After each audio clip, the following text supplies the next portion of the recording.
Muy bien. 3, 2.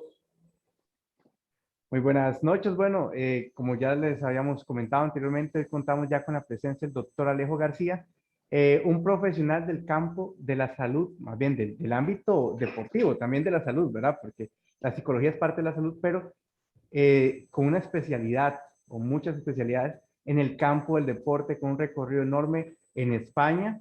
Entonces, doctor, bienvenido al programa Sí se puede de Canal 5, Guanacaste. Es un honor contar con su presencia. Bueno, muchísimas gracias por la invitación y como comentábamos, el título del programa ya de por sí es favorable y es positivo, ¿no? Porque sí se puede. Cuando uno quiere y trabaja, sí se puede. Sí, no, muchas gracias, ¿verdad? Doctor, cuéntenos un poco su recorrido, su experiencia en el campo de la psicología deportiva, por favor. Sí, bueno, yo he estado durante 17 años en el Club Atlético de Madrid, tanto con el primer equipo como el fútbol base. También tuve colaboraciones con la fundación del club. También estuve 5 años en la Real Federación Española de Atletismo, tanto con los atletas de la selección española como con las jóvenes promesas. El año pasado estuve con el Almería en segunda división en fútbol nuevamente, y en estos últimos años me he especializado en los eSport, en lo que son los deportes electrónicos, y he estado durante 2 temporadas en un club top a nivel nacional e internacional como es Mad Lions, y actualmente estoy colaborando en un proyecto muy potente que se llama Gaming Residence, que es una residencia para estudiantes universitarios que tienen su pasión por lo que es el mundo gaming, no solo lo que es los eSports.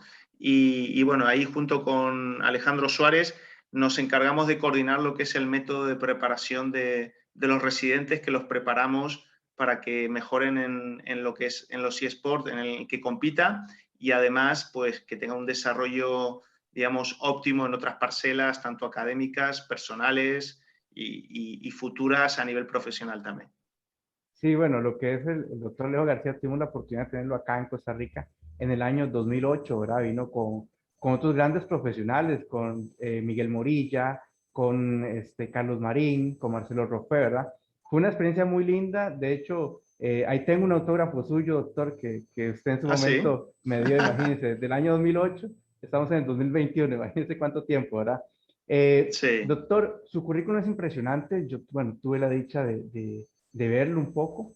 Eh, de todo este campo, o sea, ha trabajado con atletas de atletismo, de fútbol, ahora está con gamers, ¿verdad? ¿Cuál prefiere usted? ¿Con quién es mejor trabajar? Vamos a ver, yo creo que la cabra tira al monte, ¿no? En el sentido de que en esencia el fútbol es mi pasión. Es muy importante como psicólogo el tener un dominio y un conocimiento de la propia actividad en el cual uno se desenvuelve. En el caso del fútbol, digamos, es un ambiente más natural mío, al igual cuando trabajo con tenistas o jugadores de pádel, pero eso no quita que después uno pueda aprender y seguir progresando, como fue mi caso dentro de los eSports, que no tenía conocimiento más allá de haber visto el FIFA o algún videojuego más. No era experto, pero uno se va formando, se va preparando, y es importante el tener un dominio de la actividad para poder realizar intervenciones, digamos, más eficaces, ¿no? Entonces, pero bueno, por pasión me tira más el fútbol. Ahora bien, le he cogido mucho cariño y creo que he ido avanzando mucho dentro de los eSports. Es interesante lo de los eSports, ¿verdad? Porque con esto de la pandemia, cuando tuvimos todo lo que era el fútbol cerrado y todo, nace o no nace, ya estaba, pero de un pronto a otro acapara más las cámaras, ¿verdad? Es un mundo muy, muy interesante. Doctor, en Costa Sí, Rica igual muy potente, ¿eh? sí, claro. En Costa Rica somos igual muy futboleros, ¿verdad? Usted lo sabe bien. El fútbol es algo que reina en gran parte del mundo. Y siempre está ese tema, el Atlético de Madrid, ¿verdad? ¿Qué representa para el doctor Alejo García el Atlético de Madrid? Fueron 17 años. Uf, O sea, 17 sí, años no es poca cosa. O sea, son no, a muchos años. ningún, Tantas como me experiencias, dijo, mm, sí, esas experiencias, esas historias de vida, ¿verdad? Eh, ¿Qué sentimientos nos genera el Atlético de Madrid? Y ahorita, bueno, acaba de salir campeón en España hace un par de semanas, hace unas cuantas semanas, ¿verdad? Entonces, ¿cómo se vivió esa experiencia o ese sentimiento de Atlético campeón? Bueno, primero comentar que una vez hablando con un presidente que había en la Federación de Fútbol de Madrid, me dijo, Alejo, eres hijo legítimo del club, ¿no? Después de tantos años, yo marché en el 2017, salí del club, se había acabado una larga etapa porque han sido muchos años. Yo me considero profesional, amante del fútbol, pero indudablemente no tengo problema de decir que soy del Atlético de Madrid. Disfruto como aficionado, pero no soy ni antimadridista ni anti-Barcelona. Cuando hay competiciones europeas quiero que ganen. Eh, para mí el fútbol es una pasión. El Atlético de Madrid, como dice su eslogan, es coraje y corazón. Y creo que es una gran familia rojiblanca a todos los niveles, en el cual en los últimos años ha evolucionado mucho porque el club ha crecido a todos los niveles deportivamente, sobre todo desde cuando llegó el Cholo.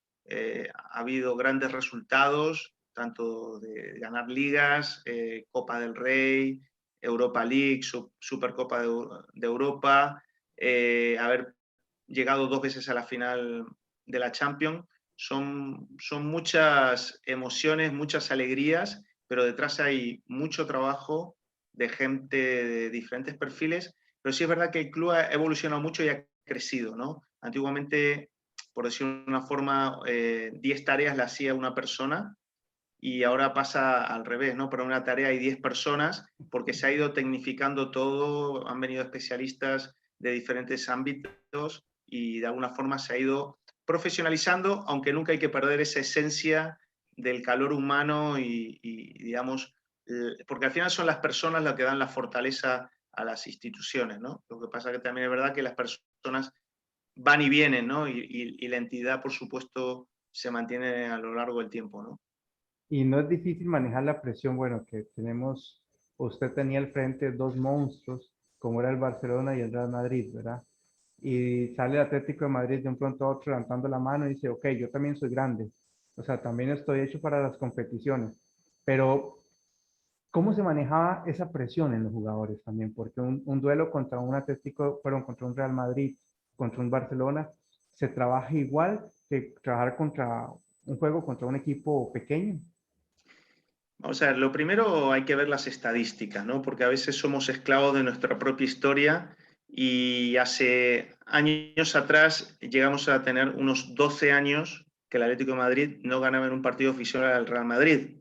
Entonces eso es un estigma, es un condicionante que quieras o no, aunque no sean jugadores de esas etapas, pero esas creencias o esa emoción queda en el club, en los aficionados, en el equipo en general, y es algo que en el fondo marca, ¿no? En cambio, si ves las estadísticas con el Barcelona, están más parejas y a veces gana uno, a veces gana otro.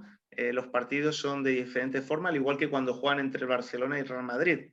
Tienen sus propias, digamos, estadísticas, ¿no? Indudablemente cada partido se tiene que, valga la redundancia, hay que preparar partido a partido dentro de una propia temporada a todos los niveles, a nivel físico, técnico, táctico y también psicológico. Pero sí es verdad que dentro del calendario, cuando uno hace una preparación específica, cuando te llega un partido especial como son estos, de jugar un derbi o un clásico, pues indudablemente hay un trabajo específico, ¿no? Para poder afrontar, a veces para romper la historia o romper las estadísticas, ¿no?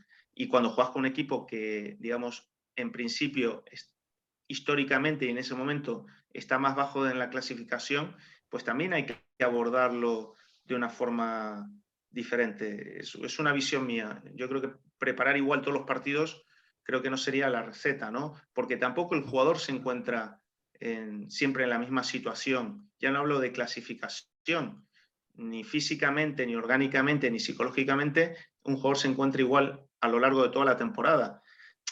Lo has visto en este último campeonato, que el Atlético de Madrid, cuando se llegó a lo que es el campeonato de invierno, digamos, que se llega en un primer parón en Navidad y en el primer arranque, el Atlético de Madrid ha ido casi toda la temporada prácticamente toda la temporada de líder y llegó un momento que al segundo le sacaba 10 puntos y todos decían que ya había ganado.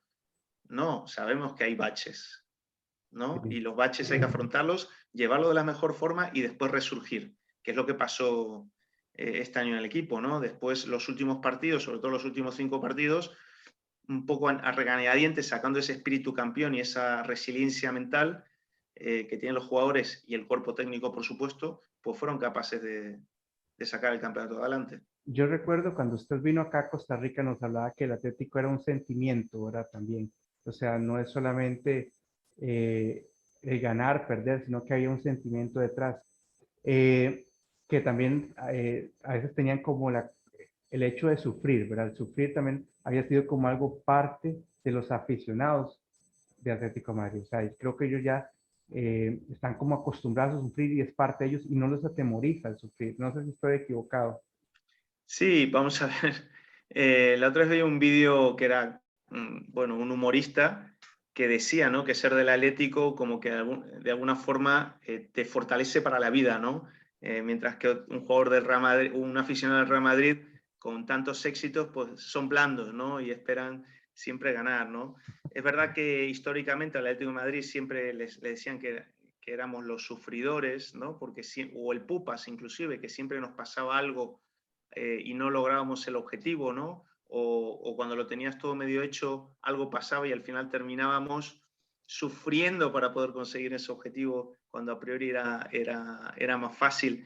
Pero la historia ha ido cambiando, ¿no? Y se pasó de ser el Pupas a ser el eterno retador y pasó de ser el equipo sufridor, pasó a ser un equipo campeón, ¿no? Y ahí están también los números, es el tercer presupuesto más grande de España, ¿no? Y uno de los más grandes también a nivel europeo. Pero sí, normalmente es una pasión, no aptos para cardíacos, que nos da muchas alegrías y a veces pues no lo pasamos tan bien, ¿no? Por ejemplo, los últimos partidos de liga, ganando, remontando partidos como por ejemplo contra el Valladolid, ¿no? O sufriendo con la Real Sociedad. Bueno, partidos que hemos estado ahí en la cornisa al límite y como aficionado pues cuesta, pues imaginar los jugadores y el propio cuerpo técnico tiene que tener una fortaleza mental muy importante para también ser capaces de mentalizar a los jugadores de conseguir el éxito, ¿no? Lo decía el Cholo en una entrevista después de haber conseguido el campeonato, que con el staff y con los servicios médicos inclusive, pedía que a los jugadores, en vez de darle los buenos días cuando iban a entrenar, les dijese, vamos a salir campeones. Entonces se desarrolló o se reforzó una idea entre todos los integrantes, tanto para unir como a la hora de tener un punto de referencia de una idea fija hacia donde poder proyectarnos. Interesante, muy interesante. Doctor, ¿y cuánto ha cambiado la personalidad del jugador hace 15 años al jugador actual, por ejemplo? ¿Es igual, se mantiene o ha ido evolucionando, se ha ido adaptando? Yo creo que ha evolucionado bastante. Antiguamente era un perfil, por decirlo de una forma, y no hablo de jugador de fútbol, hablo del deportista en general o de la población en general, como más sencilla, ¿no? Ahora son jugadores más formados, más preparados, que están expuestos a mucha información, a muchos estímulos y distractores. Ya no solo ha evolucionado el jugador, sino que los entrenadores también han evolucionado y tienen que adaptarse a este perfil del jugador que es más cambiante, más preparado, con más inquietudes y con muchos estímulos distractores alrededor que a veces puede hacer que pierdan el foco, ¿no? de hacia dónde tienen que ir o qué tienen que hacer. Entonces, nuevamente la clave es los propios entrenadores que también van evolucionando y cada vez son mejores, pero ya no solo en la preparación, sino a la hora de gestionar y liderar a los jugadores. Usted, bueno, estuvo con el Almería, ¿verdad? ¿Cómo fue ese paso? O sea, ¿cómo fue? Porque es diferente pasar de Atlético de Madrid en primera división a estar trabajando en segunda división, ¿verdad? ¿O no fue tan diferente? Bueno, yo en el Atlético de Madrid he estado tanto en primera división como con los segundos equipos, estando en segunda B, en tercera división y fútbol base. Me refiero que las distintas categorías las conozco, es verdad que no había tenido experiencia en lo que era segunda división, pero la segunda división es una categoría profesional y el Almería es un equipo top también, con todos los recursos, con un excelente entrenador, José María Gutiérrez, exjugador del Real Madrid, que yo no lo conocía en su parcela de entrenador, pero fue un gran descubrimiento en su perfil. Para mí ha sido un excelente y es un excelente entrenador, tanto en lo que es la planificación y gestión de los entrenamientos, como a la hora de trabajar a nivel personal o gestionar a los jugadores, ¿no? ¿Qué diferencia hay? Que, claro, yo dentro del club, en el Atlético de Madrid, era como una institución. Los entrenadores, los jugadores iban pasando y había un trabajo, una base, ¿no? Aquí en el Almería, pues me llamaron porque llevaban 9 partidos sin ganar, estaban luchando por el ascenso de categoría y habían fichado a Guti como entrenador y los 2 primeros partidos se habían empatado. Entonces llevaban en total 9 partidos. Entonces veían que había, digamos, un aspecto mental, hablaban de personalidad, había un algo que no terminaban de definir, que quizás estaba frenando al jugador, al equipo en general. Entonces, bueno, yo lo vi como una oportunidad, un reto, irme para allá. No conocía el cuerpo técnico. También fue una grata sorpresa, no solo del entrenador principal, sino del segundo entrenador, del entrenador de porteros, de Javier, el preparador físico. Gratas personas, muy profesionales, muy preparados, gente joven, muy preparados. Y bueno, yo era un poco más el más veterano, ¿no? del staff, pero mi rol estaba insertado dentro del cuerpo técnico, que es lo más productivo. Después estás de la mano y colaboras con los servicios médicos, pero el psicólogo del deporte es mucho más potente y más productivo dentro del cuerpo técnico.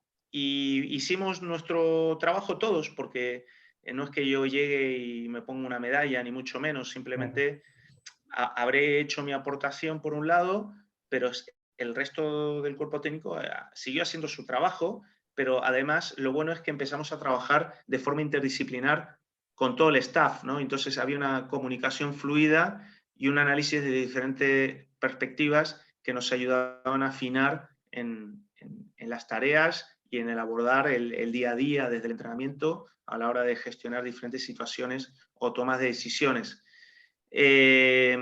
Pasamos de esos 9 partidos sin ganar a ganar 6 partidos, 2 empates y 2 derrotas. Inclusive nos pusimos líderes de segunda división, pero claro, fue justo antes de la pandemia y bueno, el resto del staff decidió continuar, digamos, con el equipo y yo justo antes de la pandemia tomamos la decisión para desligarme del proyecto por una situación personal de estar fuera de casa, mi familia, que tenía una demanda por otro lado y en ese momento pues era el peso o la decisión que tenía que tomar, pero la experiencia fue grandísima, el club pues bueno, tiene digamos recursos, hay gente preparada, creo que fue una experiencia personal y profesional no solo bonita sino potente. Bueno, y ahí se dio la mano de su trabajo también, porque de tener esa cantidad de derrotas y de pronto a otro mejorar, entonces también se ve su rol. También creo que hay que alabar esa parte, ¿verdad? Mis amigos, estamos con el doctor Alejo García. Vamos a ir a una pequeña pausa y ya regresamos con su amplio recorrido. Como han visto, el programa se nos va a hacer corto con tanto conocimiento que tiene el doctor. Así que ya volvemos en un par de minutos. No se mueva. Muchas gracias.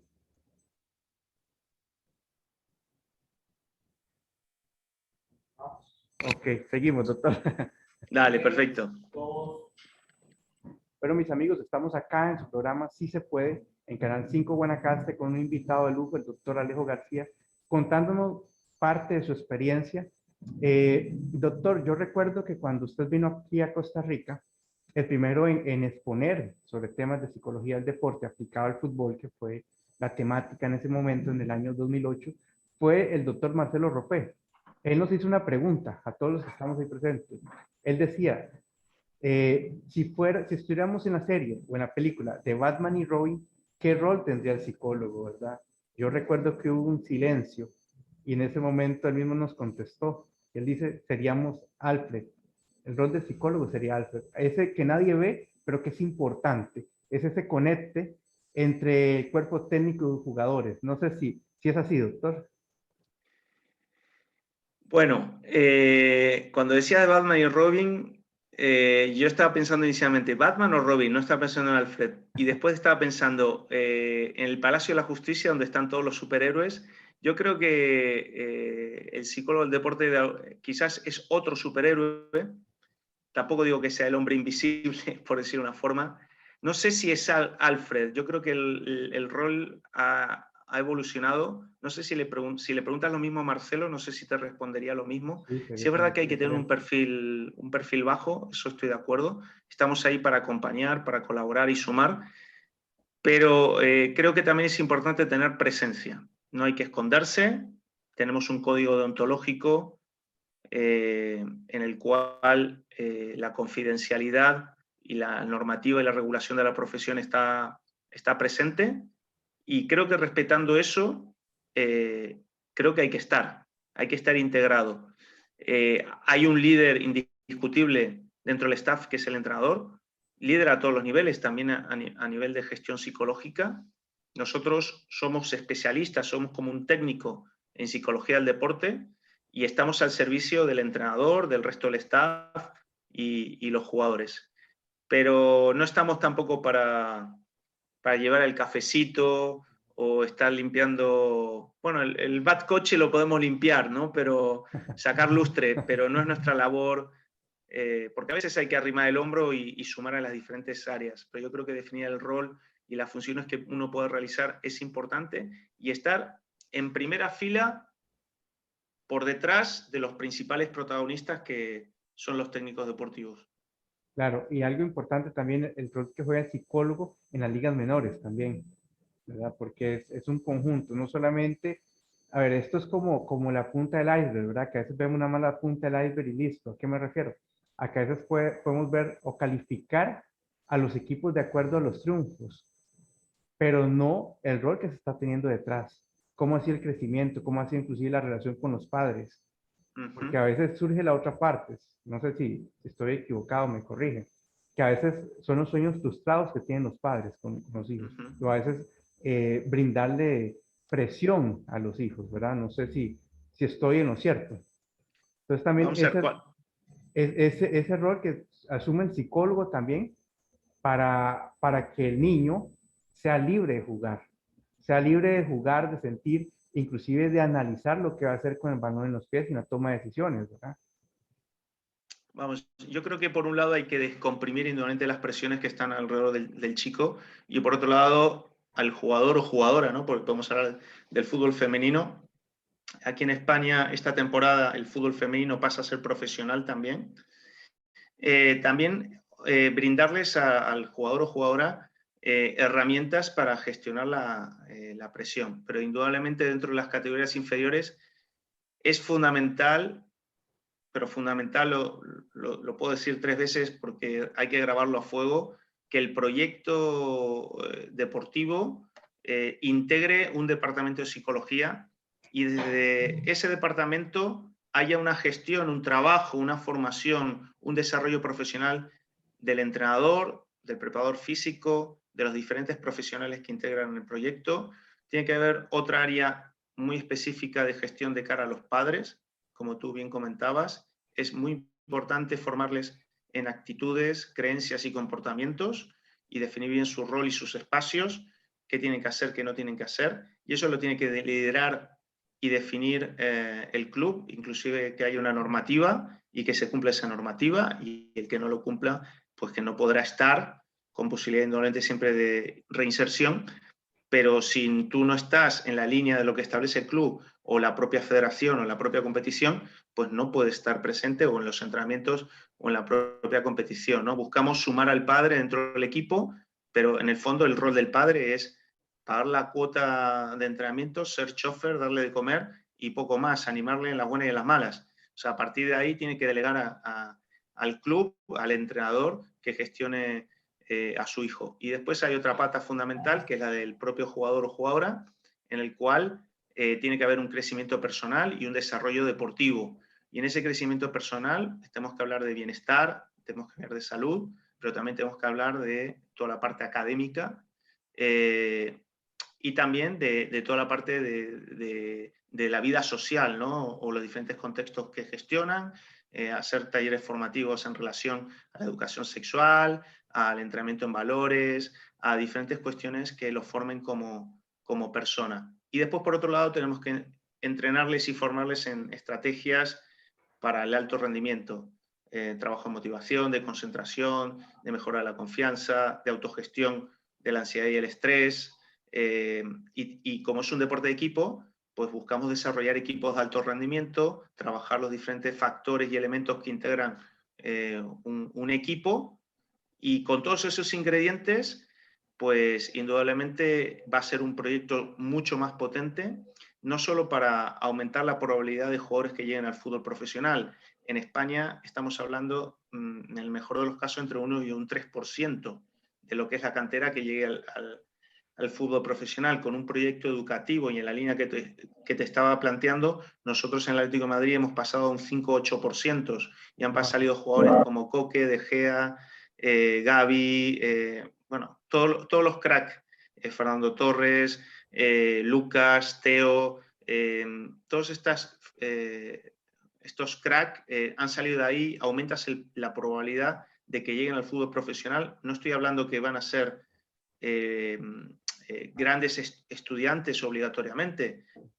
Muchos de ellos han sacado sus estudios y es muy positivo, pero estamos hablando desde un punto de vista de ordenar la cabeza, de estructurarla, de estimularla, que le va a servir para la vida en general y también para lo que es el deporte.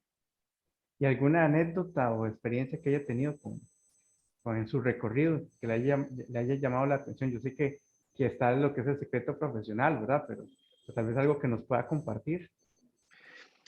Bueno, vamos a ver, suena todo muy bonito, pero empezar es complicado, en el sentido que lo bueno es cuando uno ya va desarrollando, lleva años y hay una cultura dentro de la institución deportiva, ¿no? Entonces los jugadores lo van interiorizando, los entrenadores lo van interiorizando.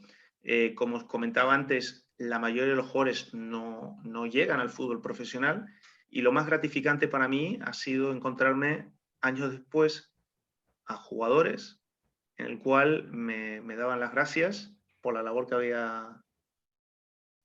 había realizado, y era gente que había terminado su carrera. Y hace poco vi un vídeo que me alegró muchísimo, de un excelente jugador y persona, José Galán, que está ahora en Canadá, que estuvo 3 años, si no mal recuerdo, con nosotros en fútbol base, en segundo equipo. Creo que llegó a debutar en primera división también, después se fue a la Almería, y fue un trotamundo del mundo, siempre buscando su sueño, no buscando, consiguiendo su sueño, que era jugar en primera división, y jugó en primera división en distintos países. La verdad, una persona súper valiente. Y hace poco le hicieron, a sus 30 años o 30 y poco años que tiene ya, una entrevista, un colega nuestro mexicano, que se llama Jonathan, y él colgó un vídeo de una entrevista que yo no había visto, y en la entrevista salía él nuevamente diciendo: gracias, Alejo, me has ayudado mucho, ¿no? Entonces, no es una anécdota que pueda contar de un jugador profesional o un De Gea o un Coque o tal, porque como tú has dicho son cuestiones privadas, pero sí esta la comento como algo público porque lo ha hecho visible, y un jugador que quizás no ha sido top, pero que ha transmitido o ha compartido conmigo, o la gratitud por lo que le pude haber apoyado en su momento, y después jugadores que no han llegado, que te dan las gracias de haber integrado ese proyecto educativo también, que va de la mano del deportivo, y que, bueno, no han llegado al fútbol profesional, pero tienen su carrera, su profesión, y en el fondo son personas. Claro.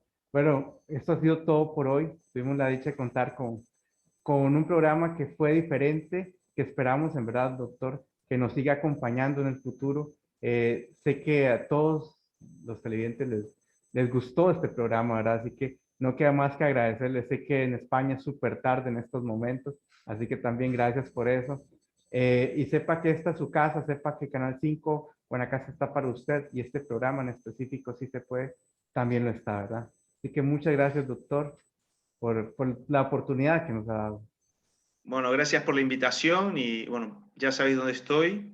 Eh, por si se abre, digamos, otros temas de debate en torno a la psicología del deporte, pues lo que requiráis, pues nos volvemos a encontrar otro día. Muchas gracias, doctor. Esto ha sido todo por hoy.